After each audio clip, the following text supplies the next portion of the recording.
ಯಾರಿಗೆ ಇನ್ನೂ ಕೂಡ 8ನೇ ಕಂತಿನ ಹಣ ಬಂದಿಲ್ಲಪ್ಪ ಅಂದರೆ ಸೊ ಅವರಿಗೆ ಭರ್ಜರಿ ಗುಡ್ ನ್ಯೂಸ್ ಅಂತ ಹೇಳ್ಬೋದು. ಸೊ ವೀಕ್ಷಕರೇ, ಇಂದು 8ನೇ ಕಂತಿನ ಹಣ 25 ಜಿಲ್ಲೆಗಳಿಗೆ ಅಮೌಂಟ್ ಬಿಡುಗಡೆ ಆಗ್ತಾ ಇದೆ. ಸೊ ಆ ಒಂದು 25 ಜಿಲ್ಲೆಗಳನ್ನ ನೀವು ತಿಳ್ಕೊಳ್ಳಬೇಕು. ಸೊ ದಿನೇ ದಿನೇ ಒಂದು ಜಿಲ್ಲೆಗಳಿಗೆ ಇಂತಿಷ್ಟು ಜಿಲ್ಲೆಗಳಿಗಂತ ಬಿಡುಗಡೆ ಆಗ್ತಾ ಇದ್ದಾವೆ.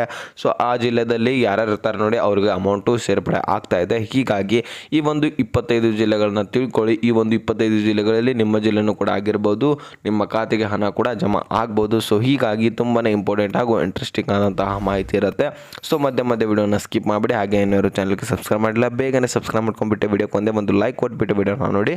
ವೀಕ್ಷಕರಿಗೆ ಡೈರೆಕ್ಟಾಗಿ ಪಾಯಿಂಟ್ಗೆ ಬಂದುಬಿಡೋಣ. ಆ ಒಂದು 25 ಜಿಲ್ಲೆಗಳನ್ನ ತಿಳಿಸ್ಕೊಡೋಕ್ಕಿಂತ ಮುಂಚೆನೇ ಇನ್ನೊಂದು ಇಂಪಾರ್ಟೆಂಟ್ ಮಾಹಿತಿ ಏನಪ್ಪ ಅಂದರೆ, ನಿಮಗೆ ಇನ್ನೂ ಕೂಡ 1ನೇ ಕಂತಿನ ಹಿಡ್ಕೊಂಡು ಯಾವುದೇ ರೀತಿಯ ಕಂತುಗಳು ಬಂದಿಲ್ಲಪ್ಪ ಅಂದರೆ ಇದು ಒಂದು ಹೊಸ ಅಪ್ಡೇಟು. ಲಕ್ಷ್ಮೀ ಹೆಬ್ಬಾಳ್ಕರ್ ಅವರು ಮಾಹಿತಿಯನ್ನು ತಿಳಿಸಿರುವಂಥದ್ದು. ಅಂದರೆ ನಿಮಗೆ ಗೃಹಲಕ್ಷ್ಮಿ ಯೋಜನೆಗೆ ಅರ್ಜಿಯನ್ನು ನೀವು ಸಲ್ಲಿಸಿದರೆ ಯಾವುದೇ ರೀತಿಯ ಕಂತುಗಳು ನಿಮಗೆ ಬಂದೇ ಇಲ್ಲ. ಸೊ ಅಂಥವರಿಗೆ ಏನು ಮಾಡಬೇಕು, ಈಗಾಗಲೇ ರೆಗ್ಯುಲರ್ ಆಗಿ ವಿಡಿಯೋಗಳನ್ನು ಯಾರು ನೋಡ್ತಾ ಇದ್ದಾರೆ ಅವ್ರಿಗಂತೂ ಗೊತ್ತಿರುತ್ತೆ, ಹಿಂದಿನ ವಿಡಿಯೋಗಳಲ್ಲಿ ತಿಳಿಸ್ಕೊಟ್ಟಿದ್ದೀನಿ. ಸೊ ಆದರೂ ಸಹಿತ ಹೊಸ ವೀಕ್ಷಕರಿಗೆ ತಿಳಿಸ್ಕೊಡೋಣ ಅಂತ ವಿಡಿಯೋ ಮಾಡ್ತಾ ಇದ್ದೀನಿ. ಸೊ ನೋಡಿ, ಇಲ್ಲಿ ಏನು ಅಂದರೆ 1ನೇ ಕಂತಿನ ಹಿಡ್ಕೊಂಡು ಯಾವುದೇ ರೀತಿಯ ಕಂತುಗಳು ಬಂದಿಲ್ಲ ನಿಮಗೆ. ಸೊ ಅಂಥವರು ಈಗ ಏನು ಮಾಡಬೇಕು, ಏನು ಪ್ರಾಬ್ಲಮ್ ಆಗಿದೆ, ಹಣ ಏಕೆ ಬಂದಿಲ್ಲ ಅನ್ನೋದನ್ನು ಮೊದಲು ತಿಳ್ಕೊಳ್ಳೋಣ, ಆಮೇಲೆ ಏನು ಮಾಡಬೇಕು ಎಂಬುದನ್ನು ತಿಳ್ಕೊಳ್ಳೋಣ.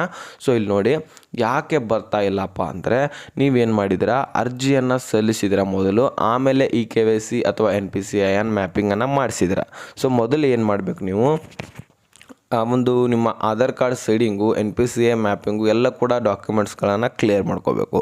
ಇದು ಮೊದಲನೇ ಒಂದು ಹಂತ. ನೆಕ್ಸ್ಟು ಆಮೇಲೆ ಗೃಹಲಕ್ಷ್ಮಿ ಯೋಜನೆಗೆ ಅರ್ಜಿಯನ್ನು ಸಲ್ಲಿಸಬೇಕಾಗತ್ತೆ ಕರ್ನಾಟಕ ಒಂದು ಗ್ರಾಮೀಣ ಕೇಂದ್ರಗಳಲ್ಲಿ. ಸೊ ನೀವೇನು ಮಾಡ್ತಾ ಇದ್ದೀರಾ, ಮೊದಲು ಅರ್ಜಿಯನ್ನು ಸಲ್ಲಿಸ್ತಾ ಇದ್ದೀರಾ, ನಂತರ KYC ಅದು ಇದು ತಿದ್ದುಪಡಿಯನ್ನು ಮಾಡಿಸ್ಕೋತಾ ಇದ್ದೀರಾ. ಸೊ ಹೀಗಾದ ನಂತರ ನೀವು ಅರ್ಜಿ ಸಲ್ಲಿಸುವಾಗ ಇರುವ ಒಂದು ಡಾಟಾನೇ ಬೇರೆ ಆಗಿಬಿಡುತ್ತೆ, ಒರಿಜಿನಲ್ ಕಾಪಿಯಲ್ಲಿ ಇರುವ ಡಾಟಾನೇ ಬೇರೆ ಆಗಿಬಿಡುತ್ತೆ ಆಮೇಲೆ. ಹೀಗಾಗಿ ನಿಮ್ಮ ಬೇರೆ ಒಂದು ಡಾಟಾಗಳು ಇರುವ ಕಾರಣ ನಿಮಗೆ ಅಮೌಂಟು ಬರೋದು ನಿಲ್ಲುತ್ತೆ. ಸೊ ಅದಕ್ಕೆ ಹೇಳ್ತಾ ಇದ್ದೀನಿ, ಮೊದಲು ಎಲ್ಲ ಡಾಕ್ಯುಮೆಂಟ್ಸ್ಗಳನ್ನು ಕ್ಲಿಯರ್ ಮಾಡ್ಕೊಳ್ಳಿ, ನಂತರ ಒಂದು ಅರ್ಜಿಯನ್ನು ಸಲ್ಲಿಸಿ ಅಮೌಂಟನ್ನು ಅವ್ರು ಹಾಕ್ತಾರೆ. ಸೊ ಮೊದಲು ಡಾಕ್ಯುಮೆಂಟ್ಸ್ಗಳನ್ನು ಕ್ಲಿಯರ್ ಮಾಡ್ಕೊಳ್ಳಿ, ನಂತರ ಅರ್ಜಿಯನ್ನು ಸಲ್ಲಿಸಿ. ಸೊ ಈಗ 25 ಜಿಲ್ಲೆಗಳ ಬಗ್ಗೆ ಮಾತನಾಡೋದಿದ್ರೆ ನೋಡೋಣ, ಇಲ್ಲಿ 25 ಜಿಲ್ಲೆಗಳು ಯಾವ್ಯಾವ ಜಿಲ್ಲೆಗಳಿದಾವೆ ಅಂತ.